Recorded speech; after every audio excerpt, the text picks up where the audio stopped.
Waalaikumsalam warahmatullahi wabarakatuh. Baik, eh, ada 8 asnaf, Pak. 8 asnaf. Fakir itu nggak ada. Ya, fakir nggak ada. Terus wal mu'alafatu qulubahum, mu'alaf kan satu dua, ya kan? Lalu kemudian merekan budak juga enggak, ya kan? Terus kemudian wal gorimin, gorim itu juga enggak ada. Insya Allah mamanya walaupun ada orang yang terlilit utang misalnya kan, jadi masih juga enggak terbuka dengan. Lalu kemudian fisabilillah, orang musafir pun. Nah, jadi Bapak dan Saudara, di tempat saya ini, saya mengambil kebijakan sebagai penasehat dan juga sekaligus daripada ketua masjid, saya sampai kayak gini bilangin. Jadi 1, 2, 3, 4, 5, 6, 7 jadiin satu kategori miskin. Jadi 7 bagian itu khusus dikategorikan ini dikumpulkan. Yang amil satu. Jadi kalau misalnya miskin kan banyak sekali, Pak. Nah, dibagi 8 misalnya ini kan, miskin, mau ini mualaf 2 orang. Ya kan? Terus sabilillah guru ngaji di sini cuman 1 orang. Ya tadi itu, kalau banyaknya dia ini kan dapatnya. Dia misalnya dari 1/8 itu dia dapat banyak. Amil misalnya kan. Amil ada berapa? Ada 20 misalnya. Ya itulah, ngambil satu bagian amil, lalu yang 7 itu dijadikan satu, yaitu untuk dibagi rata sesuai dengan jiwa yang ada. Misalnya di keluarga itu anaknya sekian, ya kan? Namanya dari ibu dan bapaknya sekian. Ini. Jadi adil tuh bukan berarti rata ya Pak ya. Sesuai dengan kebutuhan jiwa yang ada di dalam rumah itu. Jadi jangan sampai misalnya gini juga, kalau dia rata nih, anak semuanya di rumah itu, di kakak itu cuma hanya 2 orang aja. Sementara di kakak sana ada 7 orang. Nah ini juga harus dipikirkan kayak begitu. Mungkin bisa dikomunikasikan dengan RT, kondisikan kepada RT bahwa di situ ada berapa jiwa, berapa orang kira-kira yang hak menerima daripada zakat itu. Lalu kemudian Bapak dan Saudara, kalau kita lupa bagaimana Pak? Namanya lupa, sholat aja kalau dia lupa, kan bisa kita qada, bisa begitu. Begitu lupa kita tunaikan. Bagaimana Pak dalam perjalanan ini? Kira-kira jam 7 pasti uangnya belum diinikan, belum dilaksanakan sholat Idul Fitri. Porsan kita, waduh belum zakat fitrah. Niatkan saja Pak, pada saat itu kita membayar zakat fitrah. Ya Allah, saya akan memenuhikan zakat fitrah sampai. Tapi kalau misalnya ada orang di situ, umumnya ada membersih segala macam dan sebagainya di situ kan, ada orang lah yang kira-kira kayaknya miskin, panggil sama kita, itu zakat fitrah. Ini kasih seperti itu Pak. Insya Allah mungkin dalam perjalanan itu banyak, mungkin ada supir-supir taks, ada segala macam yang kira-kira orang-orang yang sulit dan susah, ada yang sedang tukang pembersihan jalan itu segala macam ini. Tapi andai kata memang Pak lupa banget gitu, harus namanya lupa itu seperti orang tidur ya. Nah lupa, orang puasa aja lupa nggak apa-apa ya. Sholat lupa dia, nggak boleh itu dilupa ada waktu. Makanya saya sampaikan awal wajib zakat fitrah itu Pak dari tanggal 1 Ramadan. Jadi kita ya cepat-cepat lah kalau mau pulang kampung itu seminggu sebulannya udah zakat fitrah dan sebagainya kita tunaikan. Makanya tadi saya sampaikan jangan sampai kita lupa membayar zakat fitrah ya. Nah jadi nggak nunggu zakat fitrah Ramadan yang akan datang Pak Haji. Yang begitu ini ya besok langsung kita tunaikan. Karena iya. Karena lupa itu. Iya, artinya lewat waktunya. Ketika momennya ingat itu kita keluarkan. Iya, walaupun sudah lupa. Jadi jangan nggak usah nunggu puasa Ramadan yang akan datang. Ya jangan nunggu Ramadan yang akan datang lama. Sehingga kita nggak tahu kan menjamin kita hidup nggak sampai Ramadan yang akan datang. Kalau kita mau meninggal dunia bahaya kita, berarti kita meninggalkan kewajiban kita. Gitu. Terus apalagi tuh? Lalu kemudian Bapak dan Saudara bertanya, gimana ini kalau maunya saya apa pendapat Pak Ustadz tentang masalah ini penghasilan saya umpamanya ini setelah umpamanya di ini. Jadi Bapak dan Saudara sebaik bagusnya tadi itu. Jadi nggak usah nunggu, sebab kalau yang namanya berkaitan dengan kebutuhan nggak usah yang 10 juta 10 miliar Pak, tetap ya kita kurang urusan umpamanya kebutuhan itu. Nggak akan bisa nabung kita kalau kita. Maka bagusnya ketika kita mendapatkan sesuatu kita bersihkan. Andai kata memang belum nisabnya terpenuhi, minimal itu akan menjadi sedekah bagi kita. Jadi ketika ibu-ibu dapat itu dah kita sisihkan zakatnya, ya. Tapi kalau waduh alhamdulillah Pak Ustadz, saya ini dapat rezeki menjelang Ramadan ini. Alhamdulillah Pak Ustadz 100 juta misalnya dapat rezeki nih menjelang Ramadan, amin aja lah Pak. Nah itu Bapak dan Saudara ketika kita tiba-tiba dapat rezeki kayak gitu ya kita sisihkan segera 2,5%. 100 juta berarti 2 juta setengah. Jadi jangan nunggu-nunggu kumpul Pak. Kalau kita nunggu-nunggu kumpul nggak kumpul-kumpul. Belum ada kebutuhan ini, kita ada kebutuhan namanya ini, kebutuhan anak, kebutuhan cucu, kebutuhan, banyak kebutuhan. Ya enggak kan, apalagi PNS, apalagi pegawai negeri Pak. Kenapa Pak Ustadz tahu? Ya istri saya itu Pak, PNS juga. Itu nggak pernah kumpul-kumpul. Iya, nggak pernah mau. Padahal saya sendiri pesawat mati nggak. Ya silahkan aja. Tapi saya tanya, mana duit mau ada nabung nggak ada. Ini apalagi sekarang itu Pak, orangnya nggak ke pasar, di rumah. Iya tiap hari datang aja COD ya Allah. Jadi kalau mamanya kita barusan kita sisa dari kebutuhan kita, yakin apalagi kita PNS itu kan udah ukurannya sudah terukur. Jadi nggak kumpul-kumpul. Sebaiknya tadi itu ketika kita mendapatkan gaji atau mendapatkan penghasilan segera kita keluarkan. Ya, insya Allah dibuat untuk makannya berkah, ya kan? Dikasih untuk anak-anak sekolah, insya Allah sekolahnya lancar, jadi semua, gitu. Jadi keberkahan itu. Sebab kata Nabi, "Mana al zakat, mana al barokah." Siapa yang menolak untuk berzakat, maka dia hilang berkah. Kalau maunya kita nggak mau berzakat, terus sayang, berkahnya hilang Pak. Kalau berkah hilang itu, jangankan uang cuman hanya 1 juta, 2 juta, 10 juta, 1 miliar Pak.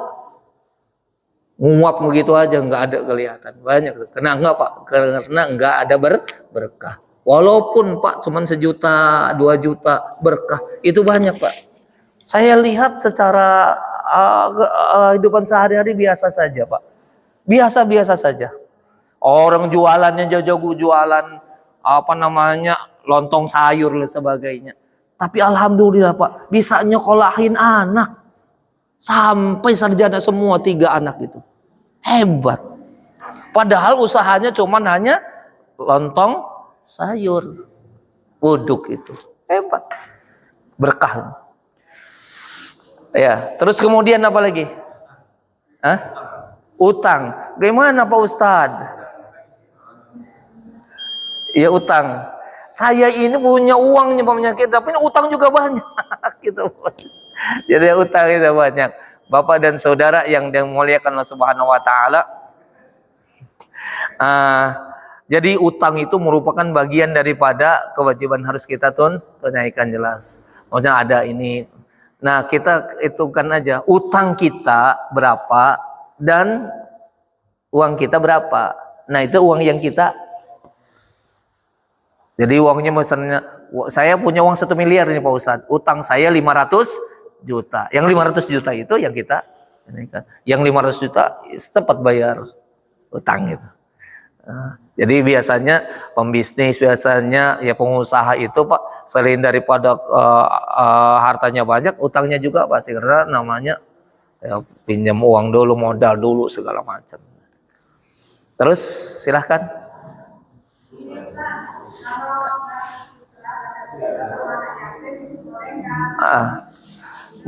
Ya boleh Bu. Udah boleh. Yatimnya yang sudah yatim boleh. Kita mamanya ini itu kategorinya miskin itu Pak. Jadi miskin itu kan secara umumnya apa namanya ini yang tidak mampu, tidak berkecukupan, miskin. Tapi kalau yatimnya kaya, ya jadi Bapak dan Saudara nggak usah, lebih baik cari yang lebih membutuhkan. Baik Bapak dan Saudara ini, bahwasannya seseorang misalnya udah jadi amil, jadi memang dia miskin, memang salah satu. Jadi kalau jadi amil, ngambil di amil.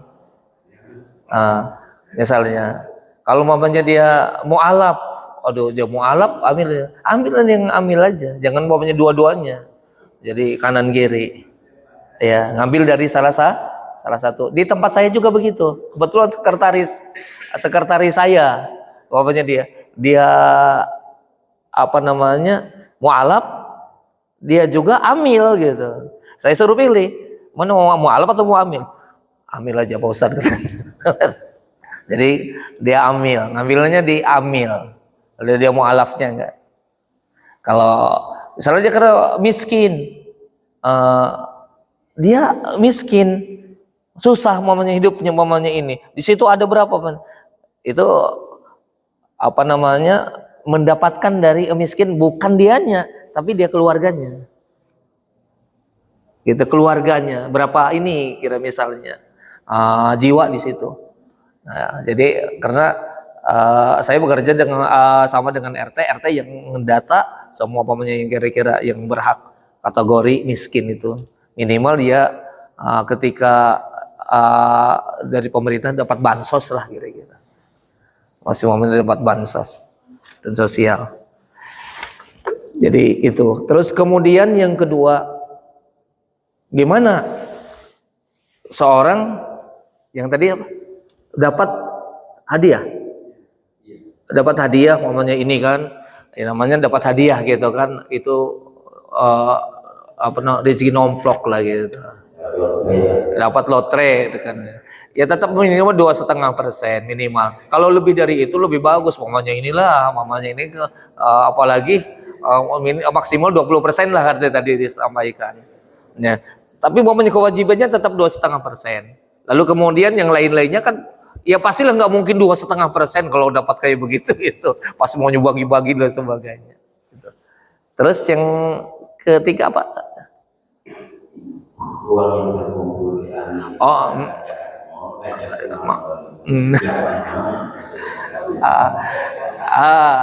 kalau berkaitan merasa hormati, ada yang zakat fitrah pakai duit, ada zakat mal.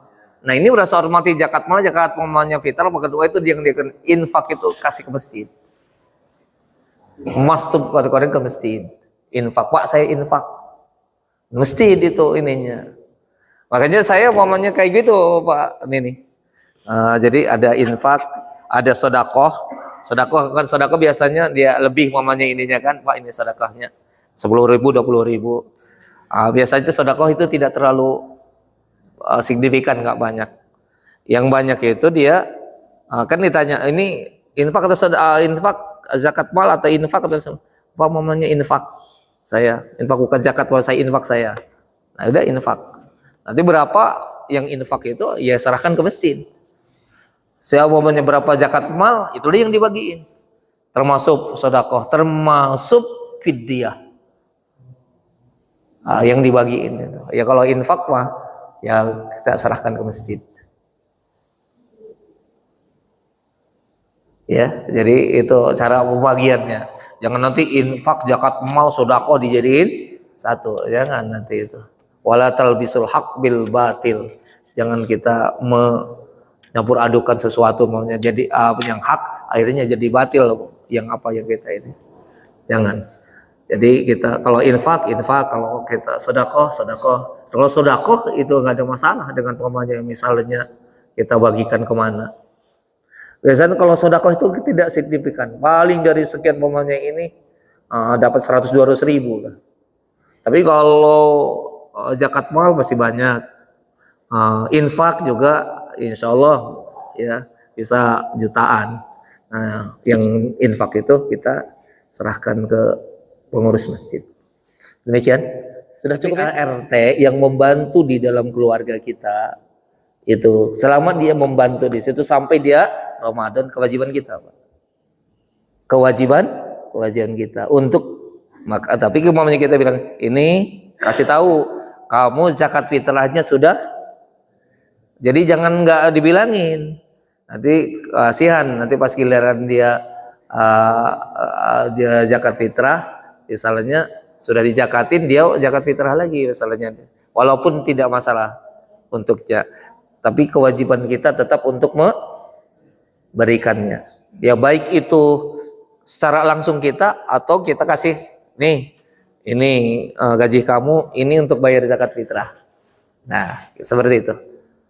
Nah tapi bagaimana kalau dia sebelum Ramadan udah pulang, sebelum Ramadan tuh pulang, enggak enggak kewajiban kita untuk menunaikan memberikan zakat fitrah atau menunaikan zakat fitrah untuk RRT ya. Tapi yang jelas dia hidup dengan kita itu selama bulan Ramadan. Jadi jangan sampai kita tenaganya kita gunakan sementara kita lepas kewajibannya. Jangan. Seperti umpamanya dia misalnya RRT di rumah kita, kewajiban sholat kita perintahkan sholat, puasa perintahkan dia puasa. Bagaimana Pak Ustadz kalau dia non muslim? Ya kita nggak punya kewajiban. Ya kalau ngomongnya kita dia umpamanya RRT dia muslim, dia wajib kita memerintahkan atau mengingatkan dia sholat, dia puasa, termasuk zakat. Ya. Baik, bagaimana Pak Ustadz ketika kita punya harta itu zakat tuh malnya 2,5%, misalnya 2,5 juta, kita kasihkan sama orang tua kita, ya kan? Dikasihkan sama anak kita, itu bapak dan saudara, maaf, untuk orang tua kita tidak elok kita kasih zakat, Pak. Tidak elok kita kasih zakat. Yang eloknya kasih apa? Kasih hadiah. Gitu. Terhormat dia. Ini Pak, sini saya ada zakat karena Bapak miskin. Ini saya kasih zakat. Atau juga berasa hormati zakat mal kita kasihkan sama anak kita, nggak boleh. Zakat juga dikasihkan sama istri kita, nggak boleh. Harus saya kasih mamanya, ini, bu sini kamu ini mamanya kan bapak kamu tuh miskin, kamu atau ibu punya duit banyak, mamanya suaminya, yang mamanya kita kasih zakat mamanya mal untuk suami, nggak boleh. Ya, jadi ada kaitan kewajiban, boleh deh ini. Ada cuman bapak dan saudara hormati, mohon maaf, ini kecil sekali. Bapak dan saudara, anak kita nggak mampu nih Pak. Dalam kehidupan rumah tangganya murat marit, ya kan? Kita ada zakat nih. Lalu bapak dan saudara kita mau ngasih sama anak zakat ini, jangan lewat anak, mantu. Kasihkan sama mantu. Nih mantu, boleh kita mamanya ini nak, mamanya ini ada zakat, boleh. Tapi kategorinya di situ memang miskin. Tapi kalau mamanya KKN nggak boleh, Pak. Nepotisme. Orang mamanya dia mampu, sudah mau udah mau jadi enggak. Ya kan? Jadi zakat mamanya mal atau zakat-zakat itu yang tadi 8 asnaf itu. Ya. Kalau memang misalnya anak kita betul-betul mau apa namanya? Mau kita kasih zakat, jangan lewat anaknya. Kita kasih mantu. Boleh. Lalu Bapak Ibu yang dimuliakan Allah Subhanahu wa taala, tentang masalah zakat itu yang harus kita perhatikan, kata Allah dalam Al-Qur'an, wa'budullaha wa la tusyriku bihi syai'a wa bil walidayni ihsana wa bidzil qurba. Yang terdekat dulu, Pak. Kalau kita mau ngasih zakat itu paman, bibi, ya, misalnya kalau lebih udah ke masjid sudah, ini sudah ada paman, bibi, ponakan, keluarga, maunya ini, itu dulu kan, Pak. Iya.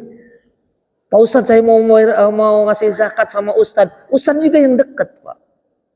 Yang biasa ngajar di sini. Jadi jangan nanti mau ngasih zakat.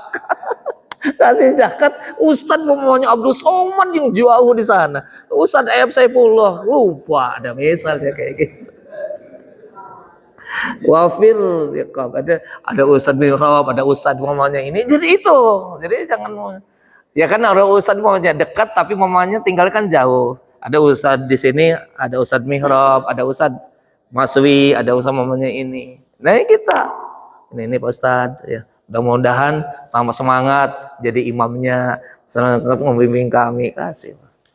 Ya, yang terdekat gitu. Jadi jangan sampai kita cari yang jauh. Jadi paman bibi, pamannya ini adik ipar, adik boleh Pak, adik. Boleh Pak. Adik ipar kita, adik kandung kita, misalnya dia hidupnya susah, kita kasih zakat. Ya. Walaupun bagaimana Pak Ustadz, saya ini mau ngasih zakat, tapi saya kalau ngomongin zakat kan gak enak. Tapi di koordinasi nggak usah lalu mamanya ini zakat saya ya, nggak mesti kayak begitu. Niatkan aja dalam hati saya mengeluarkan zakat, kasih aja gitu. Kalau mamanya misalnya mamanya ini mau ngasih seseorang, kalau mau saya kasih zakat kayaknya gimana lah gitu kan, udah dia kasih. Tapi kita niatkan zakat, boleh nggak? Boleh Pak. Di dalam hati aja, enggak mesti saya mamanya ini Pak, saya taruh ini zakat saya, enggak mesti kayak begitu. Dia kalau dia tahu apa? Ya zakat kita. Baik, udah bagus benar ya. Jadi Bapak dan Saudara ini kan kadang-kadang ada Basnas itu bekerja sama dengan pemerintah kan, itu. Jadi sehingga para PNS yang kategorinya sudah wajib untuk menunaikan zakat, misalnya udah di atas pokoknya 10 juta, pokoknya ini atau minimal 6 juta lah. Nah, jadi dipotonglah 2,5%. Lalu kemudian setelah itu gimana? Apakah saya masih punya kewajiban untuk berzakat? Enggak lagi, Bu. Aja sudah dipotong langsung zakatnya oleh pemerintah, ada Basnas itu. Permasalahan mau pemanya itu benar atau tidak, itu bukan urusan kita. Yang jelas kita udah lillahi ta'ala sudah membayar zakat itu. Kadang-kadang ada dulu kan zakat fitrah juga langsung dipotong kan gitu. Nah ini kalau berkaitan zakat fitrah, kalau misalnya itu ya kurang pas gitu, yakin saya kurang mantap, zakat fitrah lagi juga nggak apa-apa. Tapi kalau misalnya kita sudah mantap, udah saya udah dipotong langsung zakat fitrah di kantor, nggak apa-apa. Ya, jadi husnudzon aja kepada pimpinan atau pemerintah kita kan, ati Allah wa ati Rasul aja lah, wa ulil amri minkum. Terus kemudian bagaimana Pak Ustadz? Saya ini alhamdulillah diminta tolong kawan pinjam duit, lalu kemudian ya lumayan sih uangnya mungkin 5-6 juta atau 10 juta misalnya. Lalu kemudian dia waduh kayaknya janjinya tarsok gitu kan. Ibu lapang hati, udahlah saya daripada mamanya ditagih-tagih, nah nggak bayar-bayar, lalu kemudian dipanggil, Mbak, Bu, atau Pak, kamu punya sangkutan ini, saya ikhlas lillahi ta'ala bahwa utangmu lunas. Dalam hati kita niat untuk berzakat aja kepadanya, itu boleh nggak? Boleh, bagus malah. Ya cuman kebanyakan merasa hormati yang dipinjam Yang minjem susah bayar, yang minjemin ngamuk, apalagi mau lebaran itu. Kayak kebutuhan banyak. Enggak perlu dijelaskan, dia dibebaskan aja. Iya, artinya tapi dijelaskan sama yang ini, yang bersangkutan. Dijelaskan. Jadi jelaskan, Mbak Bu atau mamanya ini saudara atau mamanya saudara. Kamu punya sambutan sama saya, ya kan? Nah, jadi dah saya ikhlaskan lillahi ta'ala, kamu anggap ini selesai gitu kan. Ibu niatnya untuk zakat, boleh nggak boleh? Dia jelaskan.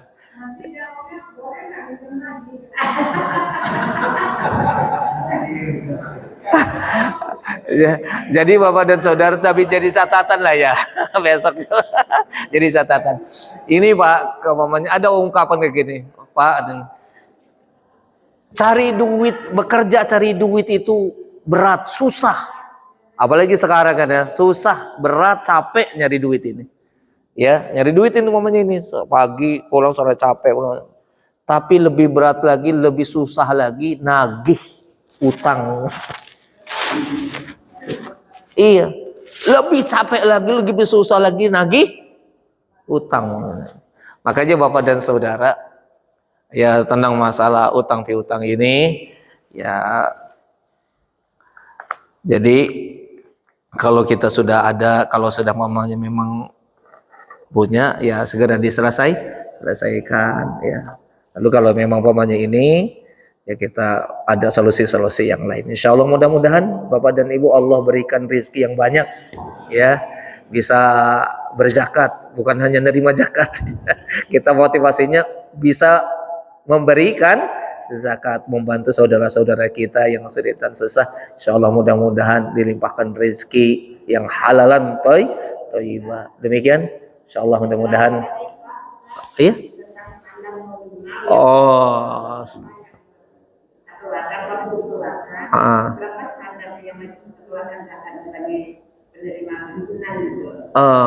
Jadi kalau pensiunan itu apa namanya, zakat penghasilannya nominalnya itu 100 jutaan. Dalam 1 tahun itu 100 juta dibagi aja. Misalnya kalau ibu mamanya punya pensiunannya cuma hanya 5 juta misalnya, berarti cuma 60 juta, belum masuk ibu kategori wajib zakat. Tapi kalau ibu mau sodakoh nggak apa-apa, gitu. Mau berinfak nggak apa-apa, gitu. Saya mamanya pensiunan saya 5 juta misalnya kan, tapi saya mamanya mau infak, mau sodakoh, ya misalnya ke masjid Nurul Iman ini, boleh nggak? Boleh. Tapi ibu tidak punya kewajiban untuk membayar zakat. Ya, jadi kalau mamanya 100 juta dibagi 12 berapa? 12 ya, misalnya 100 juta berarti di atas 8 jutaan ya Bu ya. Ini. Jadi ibu cuma 5 juta belum. Ya, udah pensiunan. Kalau mamanya. Tapi ibu kalau mau misalnya mau infak, sedekah boleh, sama anak cucu lebaran misalnya. Ini boleh, nggak apa-apa. Ini luar zakat. Tapi kewajiban zakat belum nisabnya, belum. Kalaupun tuh misalnya yang Bapak dan Saudara, ini maaf, saya mau punya emas, semuanya punya duit. Nah ini, itu kewajiban zakat itu tidak seketika. Tidak seketika, haul dulu. Haul dulu sebenarnya itu 1 tahun. Ya kalau misalnya punya emas, makanya iya, ya kalau perhiasan tidak. Yang umpamanya misalnya ada punya ini, punya apa? Batu akik gitu, enggak itu. Lalu kemudian batu giok, enggak juga. Ya itu. Ya seperti rumah, apa namanya, tanah, kebun itu enggak wajib zakat ya Pak ya. Ya, atau mamanya perhiasan, mungkin ada perhiasan emas misalnya itu enggak. Atau misalnya apa, intan, apalagi mutiara, enggak kategorikan. Yang kategorikan ini itu minaz zahabi wal fiddah, emas dan perak. Cukup ya, insyaallah mudah-mudahan ini jam 7 luar biasa. Cuman saya mikirin kira-kira jamaah yang hadir ini Ada nggak yang mau zakat mal ini? Ada yang mau zakat mal ini. Insya Allah mudah-mudahan lah. Pak Ustadz ini jangan lihat casingnya Pak Ustadz gitu kan. Tapi nanti Insya Allah lihat pokoknya tanggal mainnya. Insya Allah ya datang mamanya ke sini. Wah, bawa ini zakat mamanya mal saya Pak Ustadz. Ini sama alhamdulillah 100 juta. Tolong dibagikan kepada yang berhak. Oh, ya, Masya Allah. Amin. Demikian kurang lebih mohon maaf. Allahumma shalli ala sayyidina Muhammad wa ala sayyidina Muhammad. Subhanakallah wa bihamdik asyhadu an la ilaha illa anta astaghfiruka wa atubu ilaik. Allahumma inna nas'aluka ridhaka wal jannah wa na'udzu min sakhatika wan nar. Allahumma innaka afuwwun karim tuhibbul afwa ya karim. Rabbana atina fid dunya hasanah wa fil akhirati hasanah wa qina adzabannar. Alhamdulillahi rabbil alamin.